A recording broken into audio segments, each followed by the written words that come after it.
Fala galera, sejam bem-vindos ao podcast Pode Advogar, o podcast da advocacia da primeira divisão. Meu nome é Felipe Rossi, sou professor advogado, estou aqui com... Eduardo Farias, professor e advogado. E com... Léo Goiaba Paixão. Bem galera, o tema de hoje, como sempre, adoro falar isso, é de extrema importância, mas... sobretudo porque ele também foi de uma indicação, né? Foi uma sugestão dos nossos seguidores. E desta vez, falaram-se muito sobre a questão da atuação prática para as pessoas que já estão advogando, mas que querem fazer uma migração, querem se atualizar, querem começar a trabalhar no modelo home office. Será que isso é viável? Será que todos os dias vai ser efetivo? Mas antes da gente adentrar esse tema, vamos aqui falar com o Eduardo sobre uma novidade no nosso podcast. Cara, galera, a gente tem um novo patrocinador aqui, Açaí Puríssimo.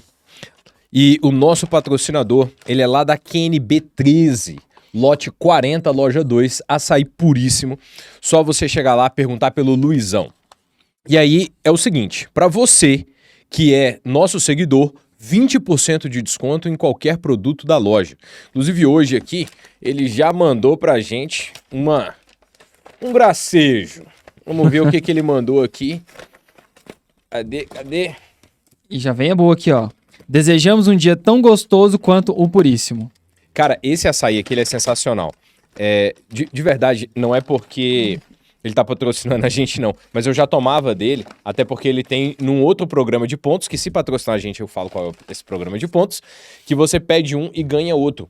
Mas até o meu condomínio, o condomínio onde eu moro, cara, ele tem parceria com o Puríssimo, porque de fato ele é diferenciado e você pode escolher tomar só o açaí ou açaí com, salvo engano, stevia. Então é um produto mais natural assim do que costuma ter no mercado. Aqui tem pra você aí um, vou levar um ali pro Henricão também. Que o Henricão é o nosso ferinha do baile por trás das câmeras, é o que faz a mágica acontecer, né? Justamente para que o episódio venha lá. Mas isso é muito bacana, realmente é uma qualidade já salutar, muito bom, é sempre muito gostoso. Cara, ele é mais natural, já comecei fazendo bagunça. A gente tem mais um patrocinador, tá aqui conosco ainda, é a Makes Store. Makes Store, a nossa loja, melhor loja de maquiagem, cosméticos do Distrito Federal.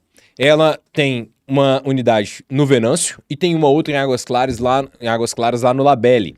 Nossos seguidores têm direito a 10% de desconto, não importa o valor do produto que você vai comprar, nem a quantidade de produtos que você deseja adquirir naquele dia. Diz que é seguidor do nosso podcast, tem direito a 10%. Agora, tem que lembrar que não é cumulativo com outras promoções. Exatamente. Porque a Makes tem parceria com outras pessoas e eventualmente chegam lá e falam, sou seguidor do podcast, sou seguidor de fulano, e aí quer 20%. Infelizmente ainda não está sendo possível isso, mas a gente vai conversar com eles para ver se pelo menos em relação a gente pode acumular, beleza? Uhum. Agora, vamos lá, dá sequência aí. Sensacional, muito bom. Mas vamos falar então de coisa boa. Vamos falar dessa parte digital da migração para o sistema home office. Veja, quando a gente fala do modelo home office, é sempre importante a gente destacar que não é uma coisa recente. Exato, não é uma realidade recente. Na verdade, isso daí já existia em outros momentos, só que não era tão difundido. E aí, com relação à pandemia, isso meio que obrigou, né, que diversos setores começassem a ter uma produção no modelo home office. E é importante lembrar que quando a gente falar de home office, é trabalho em casa. Então, assim, é home, mas tem um office. E, às vezes, esse é o ponto-chave para a gente encontrar o equilíbrio. E aí disso, Eduardo, era legal a gente comentar, vai ser legal a gente comentar sobre como foi essa migração do nosso escritório, como que a gente fez esse modelo home office servir, e, claro, não é integral, mas a gente já teve uma experiência com integral e hoje como funciona. Conta aí para os nossos ouvintes, para os nossos espectadores, como que funciona essa questão da transição para o home office, como que foi a nossa história? Cara, na verdade, a gente tinha uma ideia de trabalhar presencial todos os dias. A gente chegou a ter expediente, inclusive, no sábado pela manhã, mas nós percebemos que havia necessidade de um pouco mais de qualidade de vida, né? Tanto pra gente quanto pra galera que trabalha com a gente, dividir a trincheira. Mas antes da gente chegar nesse ponto, realmente foi a questão da pandemia, né? Que originou a necessidade do home office. Aqui a gente não esconde as derrotas, né? As tristezas. Mas num primeiro momento foi uma experiência quase que traumatizante, né? A ideia do home office, porque ninguém estava acostumado. Então, a galera realmente achou que era só o home sem o office. Inclusive, eu tive um problema muito grande nessa época. Eu lembro que eu acordava de manhã cedo, e aí eu ligava a TV quando eu não tinha que dar aula, e eu falava, daqui a pouco eu trabalho. Aí eu olhava no relógio e falava, cara, tá na hora de eu ir treinar. Aí eu ia treinar, voltava, almoçava, falava, pô, eu vou só tomar um café e assistir aqui mais um episódio de Peaky Blinders, que era a época que eu tava assistindo essa série. E aí eu emendava 1, 2, 3. Aí eu olhava no relógio e falava, caramba, tenho que dar aula. Aí eu ia dar aula. Aí saía da aula e falava, meus prazos. E aí eu ia trabalhar de madrugada porque eu não tinha trabalhado durante o dia, porque eu não conseguia me organizar para isso. E essa falta de organização, esquecer que o office, junto com o home, gerou esse prejuízo muito grande, né? Porque aí eu conseguia trabalhar durante a noite e depois de um tempo, eu trabalhava de madrugada, mas durante o dia eu tava quebrado. Porque eu não tinha dormido direito. Porque eu tava trabalhando. Mas por quê? Porque durante o dia eu tava enrolando, não tava trabalhando. Então, até o momento e isso não fui só eu, me parece que foi meio que generalizado no escritório, né? Então, quando a gente conseguiu depois centralizar e ter essa adaptação, aí começou a funcionar melhor, porque você mantém os horários de trabalho. Na verdade, você passa a trabalhar primeiro para depois você realizar as outras atividades que você tem durante o dia. Quando você faz isso, aí o home office dá certo. Exato. E assim, você viu que esse aqui é um ponto importante. No home office, você precisa estabelecer a sua meta de produtividade. Isso é cabível quando você tem ali uma tarefa para ser cumprida e ser executada. Agora, veja bem, numa profissão tão dinâmica quanto a advocacia, você tem que entender que, embora você esteja em home office, esse instrumento aqui que está na sua mão, ele realiza ligações também, o nome dele é aparelho celular, juro, ele também serve para ligar, ele tem que te deixar conectado para os eventuais problemas que surgirem. Eu tô falando isso porque, às vezes, a gente pensa muito naquela cabeça de executar tarefas. Só que quando você está fazendo a gestão do seu escritório, entenda, não é só executar tarefas. Tem as novas tarefas, tem os clientes novos. Então, tem toda uma estrutura que tu precisa, de fato, ali ter controle. Então, esse período que a gente ficou 100% home office foi realmente, assim, uma experiência inicialmente bem traumática. Por quê? Porque a gente precisava angariar clientes, a gente precisava se organizar, ainda estava naquele momento vai, não vai, vivo, não vivo, tem prazo, o processo precisa tocar, eu preciso de uma questão de urgência. E eu ainda estava precisando resolver problemas internos de organização. Então, assim, o primeiro passo para mudança, para migrar para o sistema home office, é você estabelecer rotina de trabalho. Saber que naquele período tu precisa cumprir determinadas metas, a gente já falou muito sobre organização e gestão de metas, gestão de atividades, é a ideia do controle por checklist, é fazer uma agenda de atividades do dia, já sabendo que algumas coisas podem acontecer ao longo dele.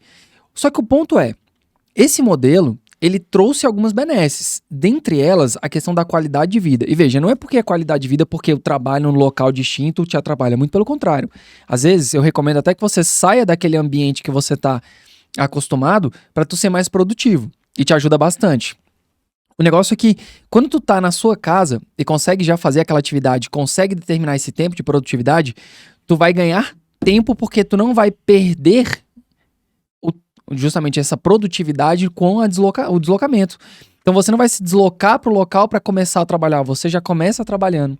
Cumpriu as suas metas, você concluiu aquela atividade, tu só precisa ficar atento para eventualidades, porque é uma profissão que, querendo ou não, ela precisa ser flexível. Cara, mas você parar até pra pensar, advogado não pode ficar sem o celular. Isso não existe. Sim. Entendeu? Não existe. Com raríssimas exceções. E aí eu vou ser sincero, um negócio. Eu falei aqui alguns episódios atrás que na academia eu atendo 3 pessoas. Minha mãe, meu pai e meu irmão. A Yasmin, ela tá comigo, então ela não precisa me ligar. Ela me procura.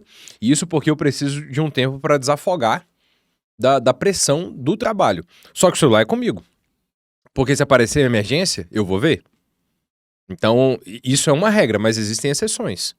Falar, de vez em quando, inclusive, eu converso contigo, converso com a Rosa e eu tô lá treinando. Sim. E mantenho lá, porque isso é necessário. Porque o celular é uma ferramenta de trabalho pro advogado, independentemente de ser home office ou presencial. Porque no escritório também. Cara, hoje eu considero, na verdade, o celular a extensão do meu corpo. Hoje aconteceu um episódio, assim, engraçado. Eu tava num ponto da academia e fui pra outro, sabe? E eu tinha botado o celular naquele negocinho de apoio de garrafa. Uhum. E tinha deixado a garrafa no chão. E aí eu terminei o aparelho, peguei só a garrafa e saí. E aí, a hora que eu cheguei no aparelho, no outro aparelho que eu ia fazer, eu botei a garrafa e já olhei e falei, meu Deus do céu, cadê meu celular? Moleque, já deu um desespero, velho. E aí eu já voltei, aí tava lá certinho e tal, peguei o celular e não desgrudou mais de mim. Mas precisa entender que você trabalha também com o seu celular. Então ele precisa estar com você. Porque o seu cliente vai te procurar, ele vai ligar. E, cara, a advocacia tem um negócio que advogado precisa estar conectado o tempo inteiro. Porque certamente o cliente, pelo menos uma vez por dia, você vai ter pelo menos um cliente perguntando alguma coisa, fazendo alguma pergunta, e depois de um tempo isso assume uma proporção que você, inclusive, vai precisar de ajuda para poder responder. Sim. Eu postei essa semana, eu dei um intervalo um pouco mais tarde, e voltei para a sala 10h25. A aula acabou 11h40. Eu tinha 65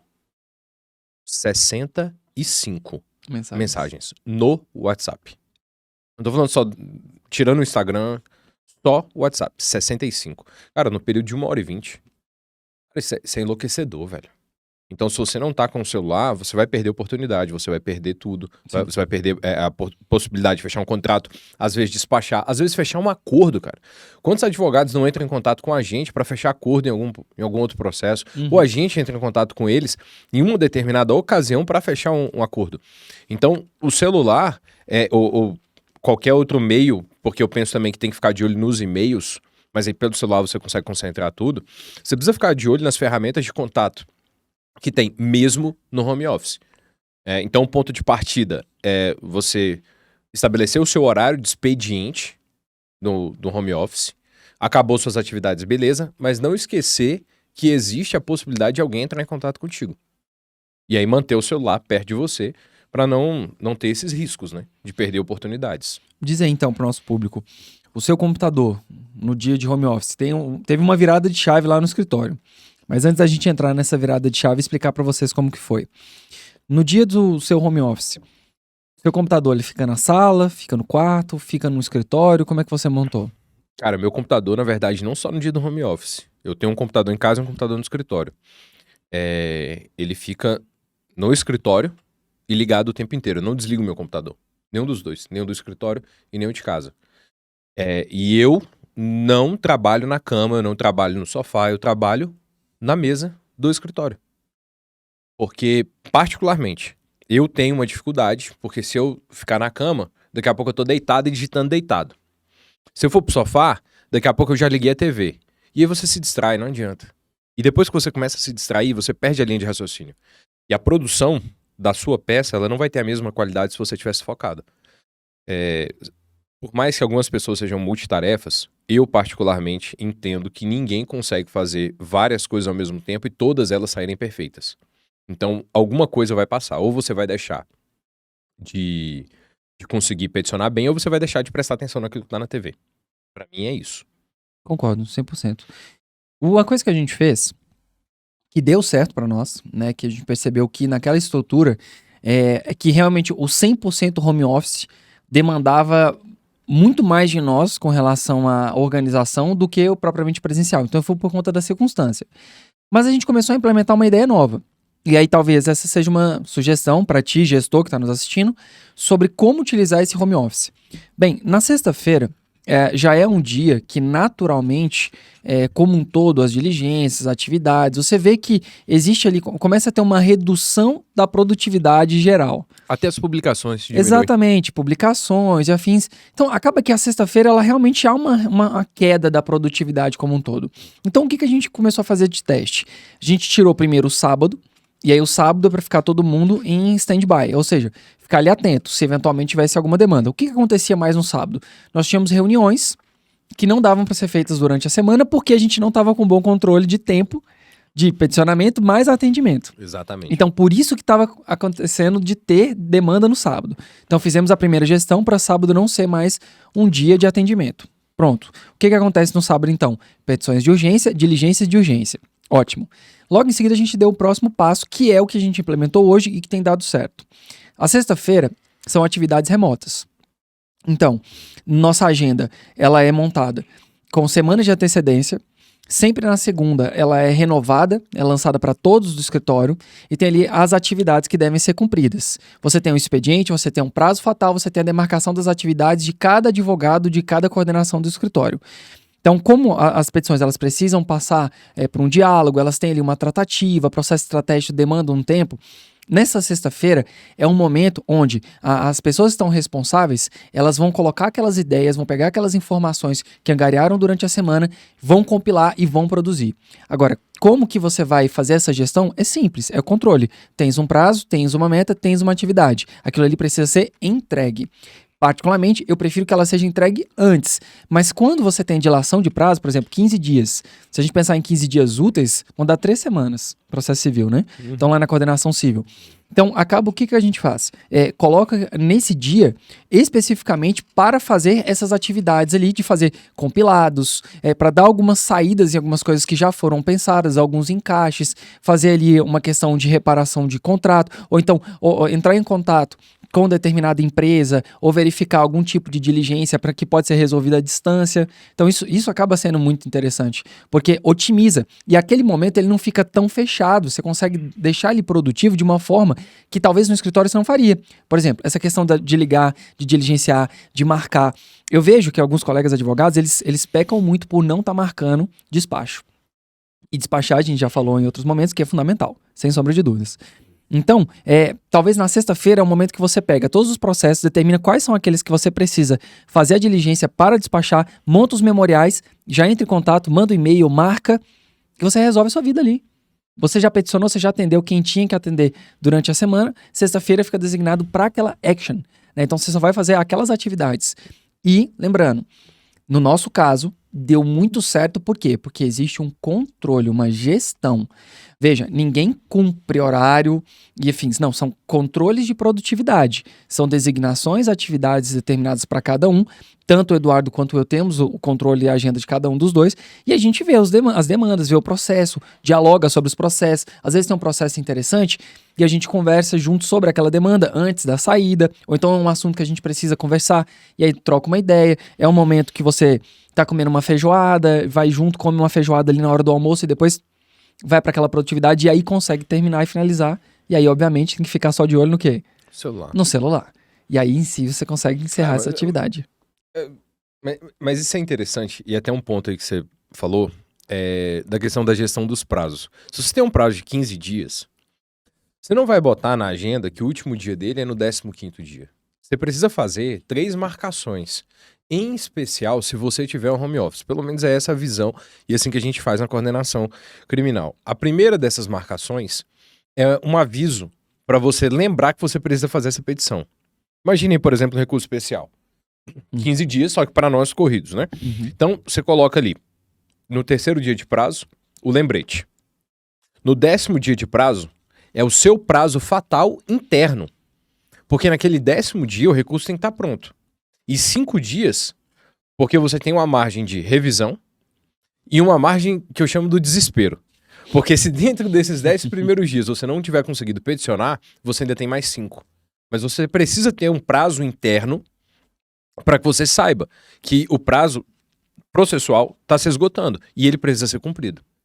Porque ainda que no processo penal também a gente tenha alguns prazos impróprios, existem outras coisas que são prazos próprios, como eu falei aqui agora, recurso especial. Recurso especial não tem prazo impróprio. Perdeu, já era. O termo de apelação, termo do agravo em execução, termo do rese, eles são próprios. Perdeu, trânsito em julgado, amigo. Já é fortíssimo abraço para você. Aí você vai ter que ficar fazendo malabarismo com habeas corpus, eventualmente com mandado de segurança, para conseguir resolver a besteira que você fez de perder prazo. E no cível, nem prazo impróprio, pelo menos a maioria deles não são. Não, no cível não tem papo. Lá é o camarão que dorme, a onda leva. Zeca Pagodinho para eles, Exatamente. e é nesse sentido. Então você precisa dessa marcação de 3 dias, né? A primeira delas para te lembrar que existe o prazo, a segunda o teu prazo fatal e a terceira e última o prazo processual, que é o deadline. Sim. Né? Então, se você fizer isso, você vai conseguir fazer um home office e botar na cabeça que você, com o seu horário de expediente, você consegue. E aí tem que ser um negócio real, porque imagina o seguinte. quanto tempo você leva pra fazer um recurso. Cara, X horas. Sim. Só que tem outra pessoa que leva Y. E tem uma pessoa que leva 2x. Então, precisa trabalhar com uma ideia real do quanto de tempo você gasta. E essa estimativa, ela tem que ser uma estimativa pessimista. E não uma estimativa otimista. Então, pô, vou fazer um HC. Tá, vou levar quanto tempo pra fazer um HC? Em média, 2 horas. Tudo bem. Então, coloca 3 pra você fazer aquela petição. Porque você sabe que você vai ter que trabalhar aquele período. E se você acabar antes, bem. Se você não acabar, levar realmente as 3 horas, amém. Isso tem, inclusive, um efeito psicológico. Porque você já tá preparado para trabalhar aquela quantidade lá de horas, sabe? E, como eu falei, dentro de casa você tem muita chance de se perder, né? Sim. Então, você precisa realmente definir esse horário mínimo de trabalho para cumprir as demandas que você tem. Porque, senão, você vai se perder. Sem dúvida. Então, assim, isso aí é um ponto importante da organização. Mas isso aí não é a novidade, é mais do mesmo. Na verdade, a gente passou pelos erros e tá passando para vocês a experiência do acerto agora. Não quer dizer que é um modelo que vai servir para todo mundo, é um modelo que conosco serviu e com essa estratégia. Tem outras realidades, e inclusive também de alguns colegas que nos assistem, que são escritórios bis, assim, aqueles escritórios com várias salas, vários estagiários, vários advogados, aquelas grandes estruturas. O que eu pude acompanhar desses colegas? Eles enxugaram as estruturas e começaram a fazer rodízio dos advogados que vão estar lá presencialmente. Então, o que acontece? Tantos estagiários estão em home, aí eles fazem um rodízio. A cada 15 dias vai estar lá um grupo de estagiário que vai se reunir com a coordenação. Estagiário tem direito a home office. Você acredita? Que absurdo, né? É inovação. Mas e acaba que, como exigem nesses escritórios produtividade, são escritórios contenciosos de massa, né? Então tem uma... O que é o contencioso de massa? Quando pega diversas demandas, vai pegar ali um banco, vai pegar uma empresa que tem ali um contencioso forte para várias atividades. Então eles têm um grupo grande mesmo.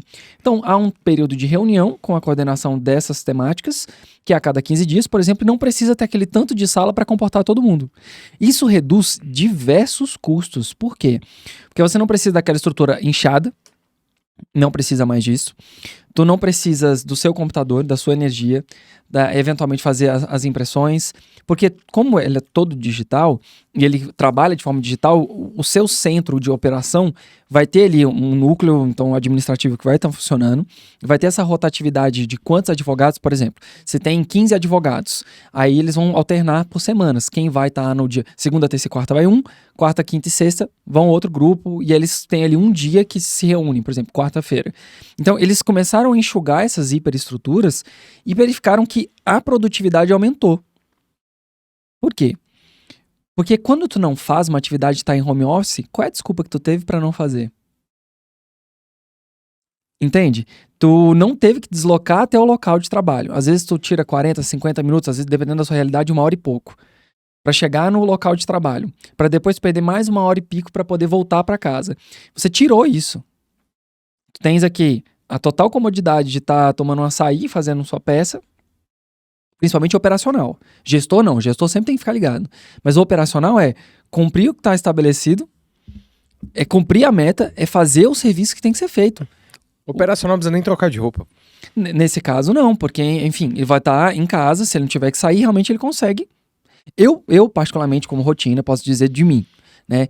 Felipe, quando eu tô em home office, eu faço questão de fazer o mesmo mecanismo que eu faço durante a semana. Então, eu acordo, faço meus alongamentos, faço ali, arrumo a cama, depois vou fazer um café da manhã, dou comida para meus peixes, faço meu café da manhã, me arrumo e vou para dar aula. Então, mesmo no dia de home office, eu faço a mesma coisa. Fico pronto para onde? Para ficar em casa. Basicamente isso. Mas você chega a botar terno? Não, em casa não. Em casa não, em casa... Não, porque eu digo isso, entendeu? Ah, tá, de vestir roupa formal. Você não precisa dessa formalidade. Mas sabe o que eu gosto da sexta? Porque às vezes eu consigo ligar no tribunal e eu despacho. E aí volta e meia você consegue encontrar um juiz ou um desembargador que... Não, aí por videoconferência não vai ter alternativa. Já tá com a videoconferência, então eu meio que deixo separado, não vou mentir. Eu já deixo meio que separado assim, porque toda noite anterior eu já separo o terno e a camisa. Então, aí depois eu só cato uma gravata, às vezes até no escuro, por isso que é zoeira. Eu apareço com umas gravatas exóticas, de cores exóticas, né? Mas não é de não.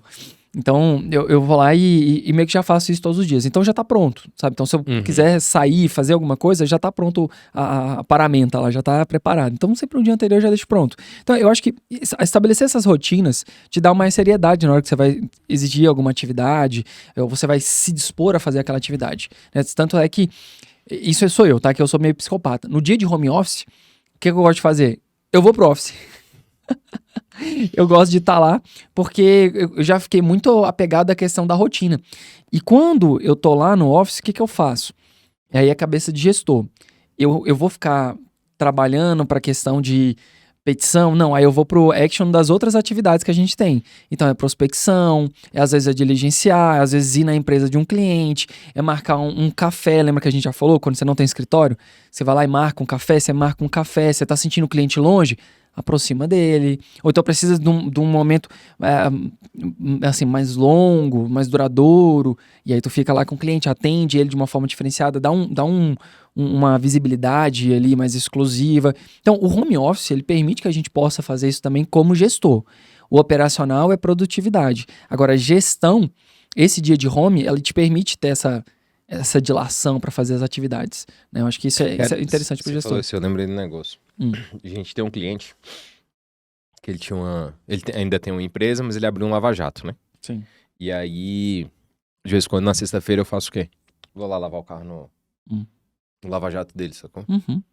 Eu colo lá pra conversar com ele, pra trocar uma ideia com ele, perguntar como é que tá as coisas, como é que ele tá precisando. Se ele tá precisando de alguma coisa, se sim, o quê, como é que eu posso ajudar. E, assim, vou confessar que tem a questão, sim, do network, mas também é legal estar ali com ele. Esse cliente, em especial, ele é muito gente boa, né? Eu gosto dele gratuitamente. Mas, ainda que não fosse gente boa, isso é importante para que seja feito. Sim. Então, essa nossa sexta-feira, ela permite essa possibilidade de vou encontrar um cliente, vou realizar algum tipo de prospecção, ou até mesmo um momento para você traçar estratégias do que vai fazer. Porque uma coisa que até hoje a gente vem evoluindo é a questão da distribuição interna dos prazos. Sim. Hoje ela é muito mais complexa do que era antes. Cara, antes, eu não sei se você lembra, mas a gente fazia distribuição assim. Um prazo é meu, outro prazo é seu. Um prazo é meu, outro prazo é seu. E aí não interessava o que vinha. E de repente eu tava lá com 4 ou 5 recursos especiais e eu tava com 3 petições juntadas. Mano, cara, é de uma injustiça absurda isso. Né? Então, a gente foi distribuindo por petições de complexidade, aliás, petições simples, complexas, e de altíssima complexidade, né? Então, nessas camadas, essa evolução, você pode pensar, inclusive, no melhoramento do teu escritório. O que você pode trazer de adoção para ele? Então é um momento realmente para você conferir e ver se está tudo rodando certinho. Sim. Essa fiscalização também, ela precisa acontecer dentro dos níveis de hierarquia dentro do escritório para evitar perda de prazo, cliente sem feedback, ou até mesmo adiantar aquilo que pode ser adiantado, porque isso é uma bênção, você antecipar o prazo. Cara, você terminar no 3º, 4º dia de prazo, um prazo de 10, 15 dias, cara, é sensacional, velho. Lembrando que às vezes o prazo é uma estratégia jurídica. Então, é você deixar pronto. Eu acho que esse é o ponto. Então, ó, entendam. Prazo, você não pode colocar ele como último dia, não pode trabalhar pra você fazer. Exato. Pra você fazer. Mas às vezes o tempo é uma estratégia. É o tempo que você ganha pra fazer um acordo, é um tempo que você ganha para uma eventual prescrição. Então, o tempo é uma ferramenta importante. O que tu não pode confundir é tempo para entregar o serviço e tempo para protocolar a peça. Totalmente diferente. A peça tem que estar pronta. O prazo tem que ser cumprido. Quando que ele vai ser cumprido, aí sim existe uma estratégia por trás. Não, sim. E é interessante um caso, eu não vou dar muito detalhe sobre ele, mas você falando com essa ideia de prazo, né? Um cara relativamente importante no Distrito Federal, que ele estava respondendo um processo crime e ele estava para já quase inteirar ali a idade em que a prescrição ela corre pela metade. Em âmbito de apelação, e a gente sabe que ia vir marco interruptivo, né? Sim. Só que o que aconteceu? Os advogados perderam o prazo das razões de apelação algumas vezes. Nossa Senhora. mas o prazo das razões ele é impróprio. Sim, Então não gerou preclusão consumativa. sim. E aí o tribunal julgou. Quando o tribunal julgou, ele estava prestes a fazer 70 anos. Julgou antes. E aí eles esperaram dar o aniversário dele, porque já era logo no dia seguinte do julgamento. Uhum. Deu oaniversário, opuseram embargos de declaração, falaram, reconhece a prescrição, porque agora ela conta pela metade. E aí eles pegaram marcos dentro do processo e conseguiram demonstrar que tinha acontecido essa prescrição. Então o trabalho com prazos, ele precisa realmente ser refletido, mas duvido muito que essas razões de apelação, em razão do tamanho do escritório, e eu não digo nem tamanho de dimensões, mas de peso dos advogados, essa petição, as razões já não estavam prontas há muito tempo. Sim. Com certeza elas já estavam prontas. Mas essa foi a nossa experiência, né, de introdução do home office na sexta-feira. Mas diz aí o que você pensa para o advogado que está começando agora e ele quer home office. Ele não quer abrir por hora o escritório dele. Quando a gente pensa no gestor, é mais fácil, né? Querendo ou não, o gestor é mais fácil. Para o jovem, eu acho que o home office, ele não pode ser a única alternativa e ele tem que estar entendendo que na cabeça dele o home office não pode ser home. Ele tem que ser mais office do que home. Se ele não vai perder tempo se deslocando ao local de trabalho, ele tem que entender que aquele tempo tem que ser produtivo. Então, se eu hoje fosse trabalhar, começar a advocacia, não tenho recurso para abrir um escritório, o que eu verificaria? Existem coworkings que você consegue utilizar alguns dias da semana. Você pode fazer um contrato convencional alguns dias da semana. Então, por exemplo, segunda, terça e quarta. Enfim, você pode fazer isso. Eu selecionaria alguns dias para atendimento em loco. E os demais dias, esses dias que eu tivesse no home office, eu iria trabalhar com produtividade, especialização. Então, produtividade, especialização, network e captação de clientes. Sem sombra de dúvidas. Produtividade porque, às vezes, o advogado, ele coloca que... o que é produtividade? Produtividade é só zerar prazos? Não. Produtividade é você organizar a sua agenda, é você deixar todos os seus despachos previamente marcados, é você antecipar, sim, também o trabalho, é você já adotar estratégias que vão acontecer, que vai vir lá na frente. Então, você já antecipa em razão da sua produtividade. Em uma palavra, organização. Exato. É isso. Em resumo, é ser organizado. Especializar-se.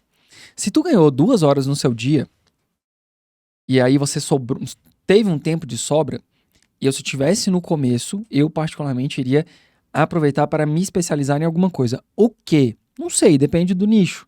Quiser ver aí o nosso vídeo sobre como escolher um nicho, pode ser uma boa alternativa.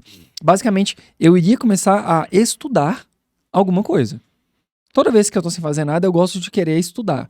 Então, esses dias atrás eu estava estudando, daqui em breve eu também vou estar estudando e sempre vou estar estudando. Hoje me perguntaram na sala sobre o paradoxo de Teseu, do navio de Teseu. E eu falei, meu Deus, se eu não tivesse dado aula de filosofia, eu só ia perguntar assim, da onde que tiraram isso, cara? Do diálogo de Plutarco. Mas, cara, só fazendo uma observação, Que loucura. aluno às vezes fica com medo de prova oral, mas o professor passa por uma toda vez, né? Toda aula, toda vez que a gente entra em sala. Do nada o moleque mete uma braba dessa. Cara, eu fiquei só pensando, de onde que ele tirou isso aqui? Não faz o menor sentido. Eu não sei de onde que ele... Sei lá, a gente nem tá falando de Grécia, não era nem história do direito. Eu tava dando aula de processo. Professor, depois me explica o paradoxo do navio de Teseu. Que diabo é isso? De onde que esse cara entrou? É sobre uma questão de um navio tal, que se ele for reparado e você for trocando as madeiras dele, ele vai continuar sendo o navio de Teseu. E se eu pegar essas sobras de madeira e construir um outro navio, ele também vai ser um navio de Teseu ou não? Sabe? Basicamente isso, é uma questão de um paradoxo sobre a essência da coisa. Uhum. Se ela for alterada aos poucos, ela deixa de ser aquela coisa. E se eu utilizar aquelas sobras e montar um novo, aquilo ali se torna o antigo, né? Então não tem uma resposta correta. Aí tem gente que faz um diálogo com as células do corpo humano, que dizem que troca a cada 7 anos, não sei precisar se é verdade, mas que em tese você também não seria mais o mesmo se fosse pensar nessa ideia do paradoxo. Mas é um assunto maluco, não sei, acho que o povo olha pra mim e fala, tem cara de doido, deixa eu perguntar aqui. Do nada aparecem umas perguntas assim, falando, meu Deus do céu. Às vezes a gente não sabe. Todo dia a sustentação oral é uma prova oral. É uma prova oral diferente. É uma prova oral, todo dia. E eles acham que não, mas de vez em quando eles arrocham a gente Meu pra Deus do céu, em cursinho você nunca passou. Nossa, eu já fui lá na casa do chapéu e voltei, né? Rapidão, e a gente até comenta isso aí. Mas ó, então essa questão de tu ter ali realmente a sua produtividade, a sua especialização, de realmente voltar a estudar. Faz quanto tempo que tu não abre um código? A gente não porque dá aula, né? Mas quanto tempo que tu não abre o código da matéria que tu tá trabalhando e lê? Sério, se pergunta disso. Faz quanto tempo que você não lê a norma? Ou então, isso daqui é muito grave que eu vou falar. Quantas vezes tu se viu não estando atualizado com a jurisprudência de um tribunal? Penal. Cara, penal, dosimetria da pena muda todo dia. Deve ter mudado agora, inclusive. Você tá assistindo aí? Mudou agora. Tá mudando agora. Mudou agora. Você entende? Então, assim, dosimetria da pena. No dia 24 de abril, a gente teve uma decisão importantíssima do STJ sobre a possibilidade de penhora do salário, trazendo a ideia da dignidade do credor. E até então, impenhorabilidade do salário. Entende? Então, assim, é um precedente. Não quer dizer que é uma jurisprudência unificada, vinculante, mas tem um precedente ali. Então, como que eu sei disso? Porque tu dá aula? Não, porque eu sou curioso. Porque quando tu tem essa organização e tem esse tempo disponível, é quando a gente grava aqueles nossos stories por conta da organização, é quando tu consegue se especializar, dar uma lida. Então, como professor de processo civil, tu professor de penal, todo começo de ano a gente querendo, inevitavelmente tem que fazer o quê? Dar uma lida no código como todo. Pra quê? Pra lembrar. Cara, e um dos maiores advogados criminalistas aqui pra mim, assim, faleceu e talvez ele tenha deixado ainda o local que ele ocupava em aberto como criminalista no Brasil, era o Márcio Tomás Bastos. Nossa. E ele dizia que 2 vezes por ano ele lia a parte geral do Código Penal. Aí vai dizer assim, cara, ele já não tinha conhecimento? Claro que ele tinha. Mas ele lia a parte geral do Código Penal 2 vezes por ano. E por que isso? Porque é a espinha dorsal do direito penal.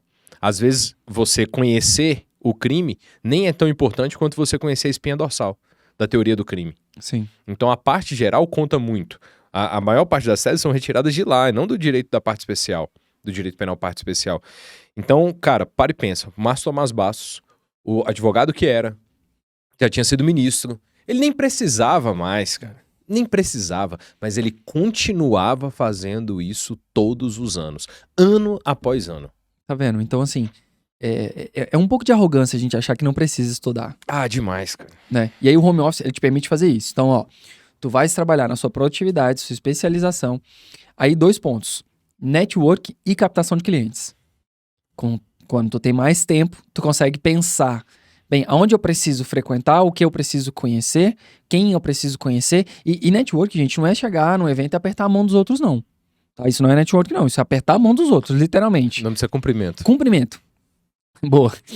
Network é tu conhecer as capacidades e competências da pessoa, fazer com ela um intercâmbio, interagir com ela ao ponto de que vocês consigam encontrar circunstâncias em comum e daquilo ali, se não gerar uma prospecção imediata, que ela gere a ideia de uma semeadura, onde ela foi plantada ali uma ideia e que em certo momento tu conseguiu fazer o quê? Apresentação das suas competências. A gente está conversando, vou dar um exemplo para vocês.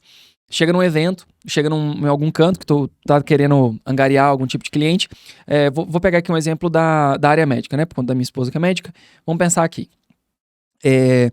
A gente já trabalhou já com causas médicas? A gente já trabalhou com erro médico, já trabalhou com processo administrativo, que é o PEP, que antecede o administrativo disciplinar. Já trabalhamos com imputações de homicídio a médico. A gente já trabalhou com várias demandas nesse contexto. Então, o que esse nicho, o que esse mercado vê? Vê que eles têm ali várias circunstâncias do dia a dia que eles nem conseguem imaginar que tem esse tipo de problemática. Então, você vai num evento, você vai andar com esse meio, inevitavelmente um assunto ou outro que eles comentam, você consegue puxar ali um gatilho ou uma coisa. Ou então eu sou consumerista. Consumerista, eu acredito que é uma das demandas mais fáceis de você atrair. Por quê? Porque todo mundo consome algo. É passagem, é comida, é roupa. Ah, mas dá pra fazer isso com certeza, gente. É cobrança de cartão, é parcelamento, é financiamento. Tudo isso circunda a realidade diária do cidadão. Então, nesse caso, é claro que utilizar essa ideia de network é trazer ali a apresentação da sua competência, não é chegar e meter o louco. E eu adoro falar isso, não é ser o chatão. O chatão é aquele que fala, ei, sou advogado, faço consumo. Pô, mas a gente tá jantando, cara. A gente só queria comer um hambúrguer. É que na verdade é uma festa de criança. Então, garçom, mais 2 cervejas. Entende que tem ambiente, tem forma. Então, quando tu trabalha no home office e tu tem essa possibilidade, essa dilação de frequentar, de ir nas empresas, de reconhecer o mundo que te circunda, isso te facilita para você conseguir fazer a apresentação pessoal. Criar esses pontos de intersecção onde você consegue tirar ali esse diálogo, fazer essa semeadura. Então, o home office, veja, ele é interessante, né? Não é só de produtividade home, em loco, mas também que você possa expandir seus horizontes. Veja, tem forma de interagir online. Ah, professor, mas como assim? Às vezes é um post no Instagram que gerou maior repercussão e você atrai um cliente dali, ou então é uma notícia, é um Twitter, apesar de não usar, sempre tem algumas coisas que tu pode produzir. Eu tenho uns exemplos de ex-aluno, Dudu, que acho muito legal, utilizando aquela regra do feito é melhor que o perfeito. Então ele ainda não tem a câmera ideal, ele não tem ainda a oratória ideal, ele tem vontade, e isso daí ninguém tira dele. Então ele começou a se jogar nessas plataformas falando do assunto dele. Então o tempo que ele tinha, esse tempo disponível, ele começou a produzir conteúdos para que ele pudesse angariar público. Mas se eu entendi bem aí, você então é um defensor da não existência do home office 100%, integral. Ah, 100%. Porque você falou em coworking. 100% eu não gosto muito não. Teria o escritório. Mas você sabe que eu também não? Mas eu vou falar o porquê não. Não é por conta da produtividade, porque eu acho que ainda tem cliente, e a maioria, que vai querer se encontrar pessoalmente com você. Fisicamente com você. E ele vai querer ver, não a estrutura. Então você vai falar, não, meu escritório é home office. Eu acho que a sociedade ainda não está preparada para isso. Para um advogado que seja 100% home office. Hoje nós temos muitos clientes, né, que fazem o primeiro contato por videoconferência, alguns inclusive que eu nunca nem vi pessoalmente na minha vida. Sim. Eu já tive tenho cliente ainda do criminal, que esse é o caso interessante, que é a única coisa que a gente precisou fazer para esse cliente. Um pedido de transferência de cumprimento de execução de pena. Só isso. A mãe dele conversou comigo só pelo WhatsApp. Ela falou que não precisava me ligar. Ela falou que não precisava de videoconferência. E ela nem mora no DF, não teria como ela ir ao escritório. Ela falou, você foi muito bem recomendado. Não preciso de mais nada. Perfeito. Mas aí eu tomo isso como a regra. Não, isso é uma exceção. Como regra, o cliente vai querer te ver. Nem que seja para assinar um contrato. Como aconteceu há pouco tempo. A gente conversou com o cliente. Na verdade, ele me procurou. Eu te passei para uma reunião presencial com ele, porque ele queria ver alguém. Depois, na hora da assinatura do contrato, a gente propôs que fosse feito tudo via online. Ele falou, não. Agora eu quero ver o seu sócio. Sim. Porque você eu já conheço, eu quero conhecer ele agora. Quer dizer, ele queria me olhar no olho, ele queria saber com quem ele estava contratando. Era o que faz total sentido, sabe? Então, eu também sou... Eu acho que o home office melhora a vida. Ele pode trazer uma qualidade de vida, mas eu entendo que a sociedade, hoje, ela não está preparada para um advogado que seja 100% home office. É claro, essa é uma percepção que eu tenho. Né? Não que ela seja exatamente assim, ou que não admita exceções. De repente a gente pode ter alguns colegas que sejam extremamente bem-sucedidos, exclusivamente com home office. Eu não duvido. Eu só acho que é mais complicado. Talvez, inclusive, pela própria área de atuação do escritório. Principalmente na coordenação penal. A mãe do cliente quer me ver. O cliente, se ele estiver solto, ele quer me ver. Ele quer saber com quem que ele está conversando. Então... E essa necessidade de credibilidade do toque, né, não só do visual, mas do toque, do palpável, eu entendo que ela deve se perdurar na sociedade. Então eu também entendo que o 100% home office não é legal. Sim, 100%. Eu ainda vejo esse problema, realmente. Eu vou dar o exemplo de ontem. Ontem foi um cliente que, enfim, virou um amigo e ele iniciou o atendimento dele no escritório com uma questão de família. Extremamente conturbada, sensível, sabe? Então, assim, ele não queria olhar para uma tela de computador, ele não queria uma mensagem, ele queria um contato. E a necessidade dele era essa. Se eu não podia oferecer o contato, enfim, aí é o meu modelo que não se aplica. Aí algumas pessoas falam assim, mas esse não é o seu tipo de cliente. Tudo bem. Então talvez não seja direito de família também sua área. Pode ser uma questão empresarial, tributarista. Talvez o tributarista ele não queira... Ele tá com muita coisa e ele precisa ser um pouco mais dinâmico. Ali em São Paulo eu vejo que as pessoas têm uma relação muito mais dinâmica, não dá para parar. Mas aí é questão de quem atende uma empresa grande que ela exige essa estrutura. Ou um contencioso de massa. Quando tu tem um escritório, isso é legal. Esse aqui vale a pena. Se a sua mentalidade é um escritório boutique, tu vai reduzir a quantidade de atendimento, você vai dar um serviço mais exclusivo, você vai ter um atendimento, você vai conhecer as demandas, você vai ter toque. Ao passo que se você pega essa ideia de um contencioso, uma amplitude grande, inúmeras demandas, números, você vê que você perde um pouco desse contato e ali o cliente vira número. Uhum. E são vários escritórios que fazem isso. Porque é o estilo de proposta daquele escritório. E tá tudo bem. Cara, é porque não tem aí um caminho certo ou um caminho errado. É o que você deseja pra sua carreira. Exatamente. Exatamente. Entende? Advogar para sindicato. Ou pegar ali uma operação de sindicato. Às vezes você vai ter uma quantidade de demandas surreais. Vão ter ali um operacional que vai fazer o atendimento de triagem, vai remeter para um outro operacional que vai ser de petição, e é isso. E é isso, é uma estrutura... Não, alguns contenciosos de massa, e aí que a gente conhece, você tem um escritório que fechou o contrato com o banco, e esse escritório tem uma porrada de outros contratos com outros escritórios para que eles peticionem nos processos. Terceirização. Terceirização. Só que a petição é o seguinte, eles produzem a petição, eles dão um protocolo, eles precisam enviar pro escritório matriz para que ele faça o protocolo, porque quem detém a procuração é ele. E ele não vai subestabelecer para outro escritório. Claro.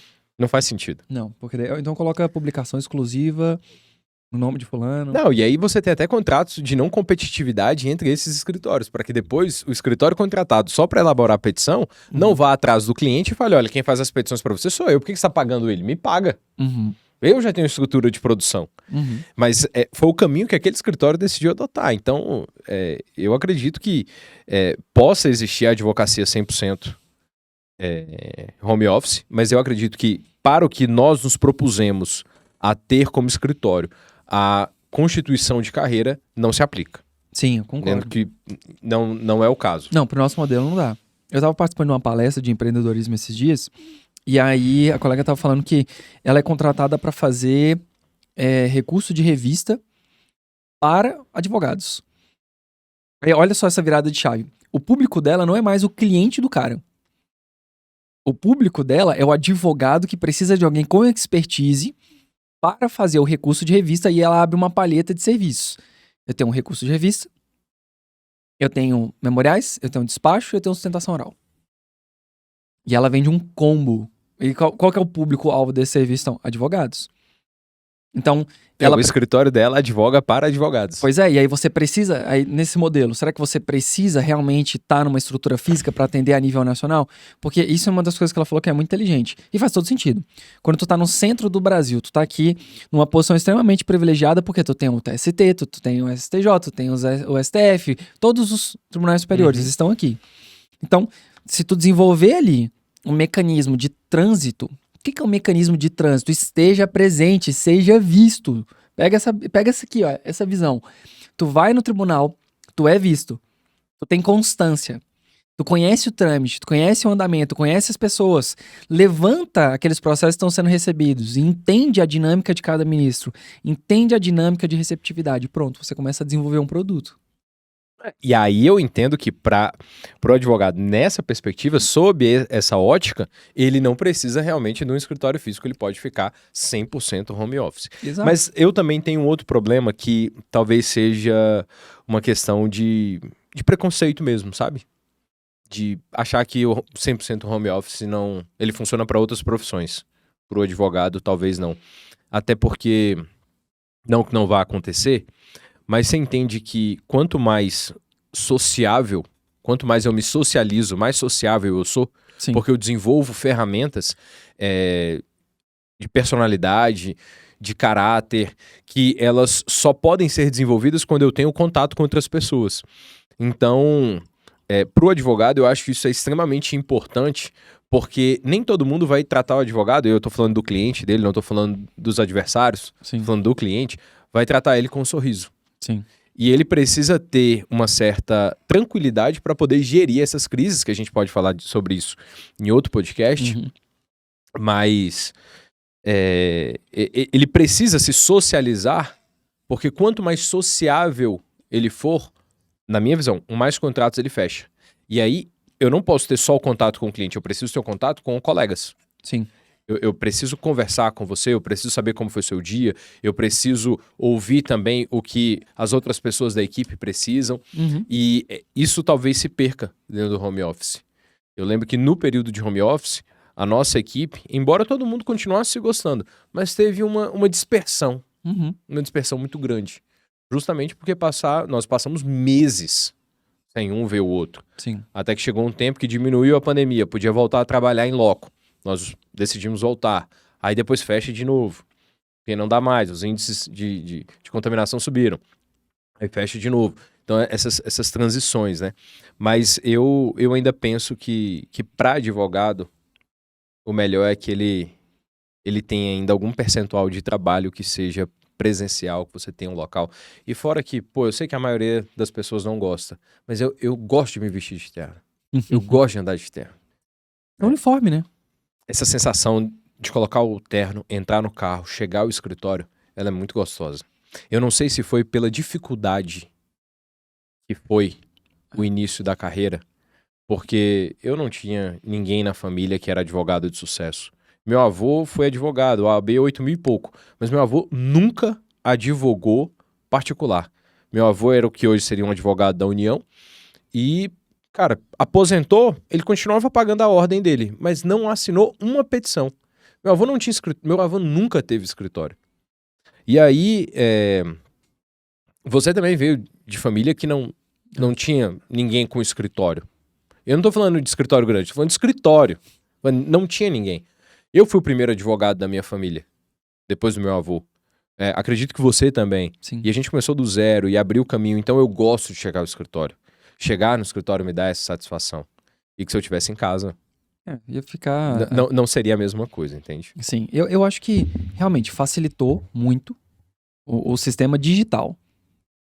As operações digitais e as operações remotas. Mas algumas delas ainda precisam acontecer presencialmente. Sem sombra de dúvidas. Eu tava despachando com a desembargadora esses dias e eu perguntei o que ela achou da volta. Ela falou assim, eu acho um pouco ruim. Porque em questão de produtividade, a minha produtividade em casa aumentou. Mas isso no caso dela. Especificamente no caso dela, que é extremamente organizada. Que consegue trabalhar em casa e consegue dobrar às vezes a meta. Porque tá ali em casa, consegue se organizar, separa o espaço de trabalho do espaço de casa, lazer, e consegue trabalhar. Agora vamos pensar em realidade. Será que isso é a realidade de todo o Brasil? Você entende? Você tem um juiz para várias comarcas. Será que isso daí foi bom ou foi ruim? Por que dessa ânsia da volta pro presencial? É porque alguns cantos realmente não estavam andando. A gente tem um processo lá no escritório que ele vai fazer 13 anos agora. Daqui a pouco já pode tirar a habilitação. Exatamente. Eu vou mandar ali a carteira dele. Seria uma boa piada daqui a 5 anos, mas tomara que não dure isso tudo. Então o que acontece? Aquilo ali não andou. Então o modelo remoto foi eficaz ali? A advocacia remota nesse caso, ou um home office nesse caso, ia servir? Não ia, porque já tinha e-mail, já tinha videoconferência, já tinha tudo, não estava indo. Então assim, isso também é importante ficar consignado. Que o modelo remoto, o home office, ele também tem que levar em consideração o local onde você está. Isso é importante, porque vai ter canto que você precisa ser o advogado, a advogada mais presente. O advogado em loco, é o cara que vai, que dialoga, que vai atrás. Principalmente quando você está no começo de profissão. E não é perder tempo, é aprendizado. Cara, eu sempre gosto de pautar isso. Não é perder tempo, é aprendizado. É ir conhecer a dinâmica do fórum, conhecer a dinâmica da vara, como que funciona a questão do tribunal, você vai aprender aquilo ali. Então você vai estar presente. Mas eu não estou captando cliente. Tudo bem, mas você precisa de uma fase de aprendizado. Porque senão você pega um cliente dali, você está full perdido, você não sabe o que fazer, Você vai ter que começar a fazer parcerias por uma coisa que você teria a capacidade de resolver porque você não quis investir o tempo necessário para aquilo. É a ideia. Você não vai plantar uma semente e vai virar uma árvore da noite pro dia. Necessariamente você precisa de uma caminhada. Então, cada local tem uma realidade. Eu ainda acho que o sistema digital é maravilhoso. Ele é incrível, facilitou, transpôs barreiras, mas eu também sou do time que precisa de um momento ali de interação humana. Já percebeu? É horrível falar isso, mas como que os crimes de violência doméstica tiveram um boom? Todas as naturezas tiveram um boom durante esse período de isolamento? Cara, isso é uma parada que, de verdade, me entristece muito, porque a família é o último lugar que era pra ter esse tipo de coisa, né? Divórcio, violência, de todos os tipos possíveis, sabe? Então, as pessoas, enquanto elas tinham aquele refúgio da saída, ok, mas elas perderam a parte humana do contato dentro da sua própria casa. Aí olha que sinistro. Quando tu faz o modelo que a gente tá fazendo hoje, tu consegue ter um diálogo profissional. No nosso caso, são 3 vias, né? A sala de aula, da docência, tu tens a do trabalho, o escritório, e com o dia do home office, você consegue se coadunar com os horários, tu consegue aumentar a interação dentro da sua casa. Tu tem um convívio melhor. Você estabelece ali uma proximidade, entende a dinâmica de trabalho. A pessoa entende a sua rotina. Ela vê, sua esposa é advogada, a minha não. Mas ela vê eu com diversos livros abertos. Não é aquela biblioteca que fica ali apagada. Pega ali o Daniel Assunção Neves, pega aquele trambolhão dele, bota aqui do lado para escrever um negócio, uma coisa mais complexa, uma tese mais complexa processual. Tô estudando, não tá servindo, não tô achando que eu quero. Aí eu pego outro livro, lá, Didier, volume Do tal. nada tu sai com Humberto Teodoro Martins. Cara, e tô voltando lá às origens, porque é que você vê a sua mesa tá assim, ó. Uma bagunça. Vicente Greco Filho. Pela madrugada. Esse eu desenterrei, mano. Nossa, faz anos. Esse é um clássico. Mas tem lá no escritório. Então, assim, a pessoa vê e fala, caraca, esse povo do direito realmente é meio maluco. Mas porque daí você vai mostrando um pouco da sua rotina. E aí vem aquele ato humano de colocar um café na tua mesa. Ou do tipo, fiz um negocinho. Eu não tô falando de servidão, eu tô falando de demonstração de afeto. Mas vai, termina. Essa ponte que o home office ela te permite, ou então você tá vendo a sua companheira e seu companheiro e você aprende a retomar aquilo ali, a estabelecer os espaços, entende que tem que fazer ele tem que trabalhar, ela tem que trabalhar, e aí então você consegue aumentar suas interações. E aí o que a gente fala da qualidade de vida. Qualidade de vida é cuidar de si, cuidar do próximo e cuidar do seu ambiente familiar. Cuidar do seu núcleo. Quando a gente diz cuidar do próximo, é dar a devida atenção, né? As pessoas, elas estão carentes de serem ouvidas. Antes de passar a bola pra tia, não sei que você perca. Não, pode ir. Uma ex-aluna nossa, jovem advogada, pegou e falou assim, olha, mas um cliente me procurou e a situação é a seguinte, tá se discutindo se ele tem capacidade ou não, a pessoa quer interditar ele, mas ele tem capacidade. E aí começou a falar. Falei assim, não, juridicamente falando, o que ele tá querendo ainda não é o momento para esse pedido. Ele tá querendo discutir uma coisa num futuro que você pode deixar mais ou menos preparado, mas o que esse cara tá querendo é uma pessoa de confiança. Eu falei, como assim? Ele quer ser ouvido. Ele quer ser ouvido e quando da existência de um problema, você agir. Então ele não tá procurando um advogado para resolver a vida, ele tá procurando uma pessoa preventivamente e ele tá disposto a pagar para isso, que quando da necessidade, ele já tenha confiança em você. Então ele tá pagando para construir a confiança para você ser a pessoa que vai resolver o problema da vida dele. Ele me perguntou, e tem como cobrar isso? Eu falei, claro. Quer saber mais? A gente vai falar no curso de precificação. Então, basicamente, não é sério. E existem demandas que o cara faz só isso. Então, se ela não tivesse um espaço físico disposto a atender, ela não tivesse disposta a estar fisicamente só no remoto, esse cliente não era o cliente dela. Porque o que ele quer não é isso aqui. Ele não quer o digital. Ele quer o tete-a-tete, ele quer o contato, ele quer assunto, ele quer toque. Então, veja, conseguiu um cliente mensalista, justamente, imagino, ela foi fazer reunião essa semana, mas a proposta era mais ou menos aí, conseguiu um cliente mensalista sem que o serviço fosse propriamente de peticionar, contencioso, pancada, não. Fazer o documento e acompanhando a pessoa, tirando as dúvidas dela, da orientação. Parecerista. Parecerista. E ouvinte. Eu lembrei até de um grande amigo nosso, nem tá no Brasil mais, você vai lembrar quem é, Sei. que ele falava, né, que pra ele gostaria que a advocacia fosse só parecer jurídico. Ele não gostava do contencioso, né? Não é à toa que ele tá rico. Hoje a gente agora entende, né? Ele era um homem à frente. É ainda um homem muito à frente. Muito à frente do seu tempo. Do seu tempo. Está ali com os shakes. O cara é sagaz, né? Sempre foi assim, né? A gente só não conseguia acompanhar a genialidade ali naquele momento por questão de experiência, mas ele já estava muito à frente. Realmente é uma pessoa que influenciou bastante, né? Isso é... Cara, o dia que ele estiver aqui no Brasil, a gente podia trazer ele, né? Será que o nosso público tá preparado? Cara, valia a pena, porque... Me perdoem todos os colegas, mas tem 2 bancas de monografia que eu considero, assim, que foram as 2 melhores bancas da minha vida. Foi Eu, Você e Ele, Eu, Você e Léo. Com o Leozinho. Foram as 2 melhores bancas, assim, de TCC que eu fiz na minha vida. Massa, com todo respeito aos demais colegas, né, que também sempre são ordinário. Eu não tive nenhuma banca de monografia que eu olhasse e falasse assim, nossa, mas o que eu tô fazendo aqui? Não, nada disso. É porque, como diria o Jacan no Masterchef, sempre tem os melhores dos melhores. E aí, essas 2 bancas, elas me marcaram muito. Foram 2 dias, e uma pena que foram apenas 2 dias, mas memoráveis. Eu lembro. De TCC. Ainda sobre a questão do home office, eu acho que é uma boa, e às vezes é interessante até o advogado, a gente já mencionou isso, mas não aprofundou, mas é interessante também o advogado pensar em institucionalizar o home office no seu escritório, até por uma questão de contenção de gastos. Uhum. Né? Você diminui gastos com luz, água, energia. Então, essa diminuição, ela pode ajudar de algum modo. Nós fazemos uma vez por semana e a diminuição, ela foi muito sensível. Na verdade, foi muito sutil. Seria a expressão melhor. Ela foi muito sutil, a gente não sentiu tanto essa questão da economia. Mas eu vejo que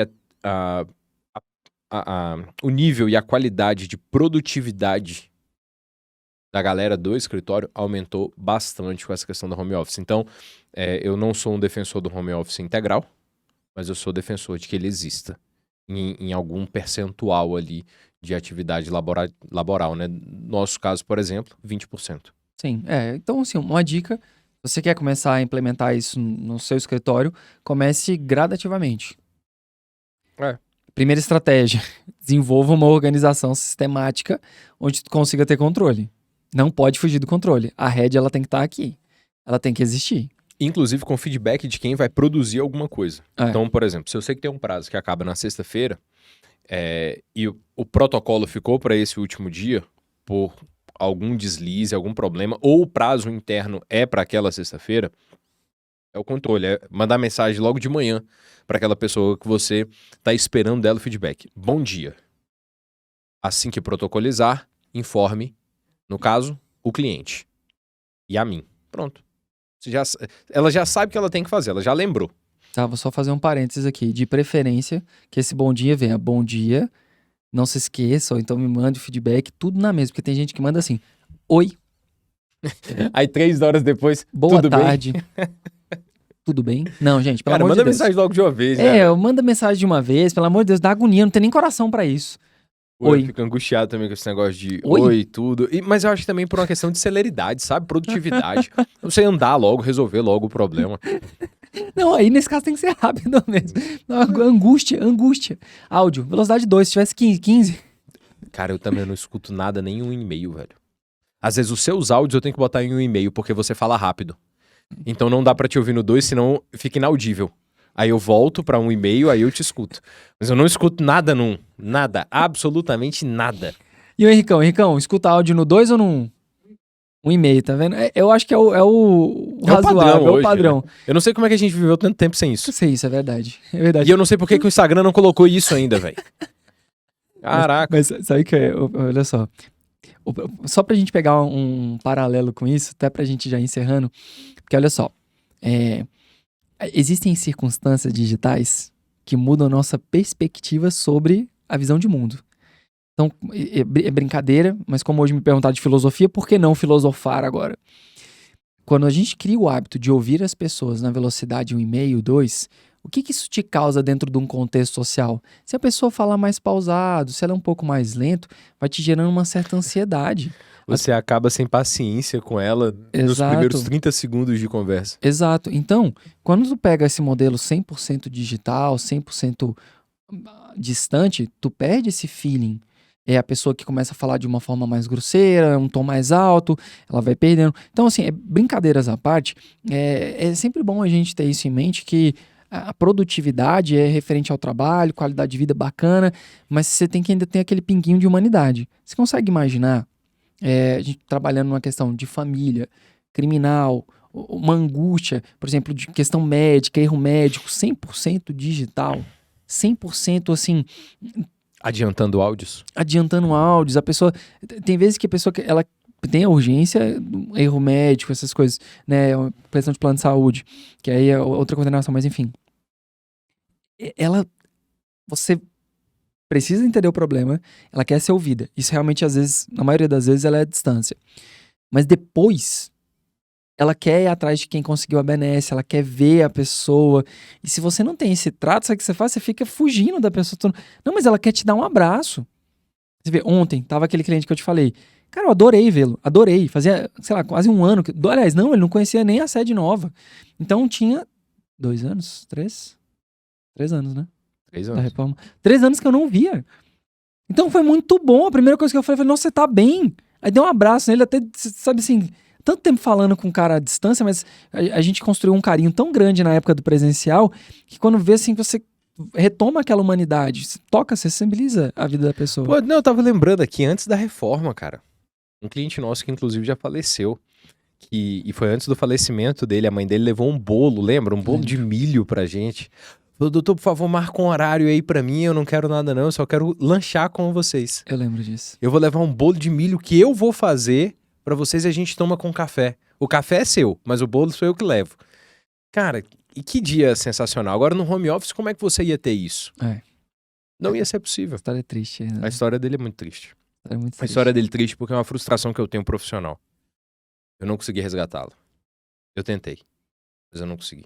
E tome muito cuidado com isso aqui, que esse camaradinho aqui, ele tem um lado espiritual muito aflorado, assim, sabe? Ele realmente tem uma coisa boa. Eu já vi várias vezes. Isso eu vou contar pra nossa audiência. 2 casos. Henricão, ouve esse aqui, que esse aqui é bom. O Eduardo, ele tinha uns clientes que já eram do criminal há tempos e ele não tinha mais condição de pagar. E a galera não tava saindo daquela linha, tava ali presa no crime. E aí, então, eles estavam respondendo por mais 2 crimes graves, circunstâncias dificílimas, mas não necessariamente que tinham feito, mas é porque como o cara já tava ali na bagunça, você lembra? A imputação foi assim, deve ter sido fulano. Eram 2 júris, né? Eram 2 júris. E aí, essa proposta, olha só isso, a proposta que o Eduardo fez pra essa galera foi, vocês não vão precisar me pagar, mas eu vou vir aqui pra falar da palavra de Deus com vocês. Eu ia ler a Bíblia com eles. Cara, isso foi surreal. Nesse júri, ele que ia, enfim, mas nesse júri, eu sentia que a gente tava jogando, assim, com apostas muito altas, sabe? A gente precisava coibir aquela injustiça, porque, de um lado, você tava se esforçando tanto espiritualmente para poder resgatar, e a galera que já tava manchada com a ideia do crime, e a imputação do, esse cara aí já tem histórico, já tá no meio dessa bagunça. E eu lembro que esse foi um dos júris que eu mais briguei, assim, tive, assim, entreveros graves com o Ministério Público, porque eu não ia aceitar. Eu nem ia aceitar porque o seu sacrifício de estar fazendo isso para tentar resgatá-lo, a minha resposta, já que eu não tinha isso a oferecer, eu não tinha essa espiritualidade tão aflorada, ela era trabalhar com a maior força possível para que naquele momento a minha voz, que estaria representando eles, fosse ouvida. Né? Aquela ideia das misérias do processo penal, né? No último degrau da escada social. No último degrau da escada social, quem está ao lado do réu é o advogado. Então, esse episódio ficou sempre marcado. Não porque é obrigado, mas porque ele se coloca nessa posição. Exato. Aí você colocou a citação em quote, né? Assim, fecha aspas. Fecha aspas. Mas massa. É isso. Então, isso, cara. Mais uma vez aí, agradecendo aos nossos patrocinadores. O Dudu vai fazer o bom e velho merchan. Vai lá, Dudu. Luiz, obrigado. Inclusive, tava aqui, a gente vai botar aí na descrição do vídeo, mas já segue lá tanto o Açaí Puríssimo quanto o próprio Instagram do Luiz. Luiz.augustofreitas. Segue ele lá no... Também vai ficar lá na nossa página do Instagram pra galera poder seguir. E lembra, 20% de desconto no Açaí Puríssimo, exclusivamente na loja da QNB13, tá? Da Guatinga Norte. Procure o Luiz. Procure o Luiz. E na Makes, e aí em qualquer uma das 2 unidades, você tem direito a 10% de desconto. É isso. E vai trabalhar presencial, que aí você vai precisar tanto tomar um açaí quanto usar maquiagem. Valeu, galera. Até a próxima. Tamo juntos. Um abraço. Um abraço.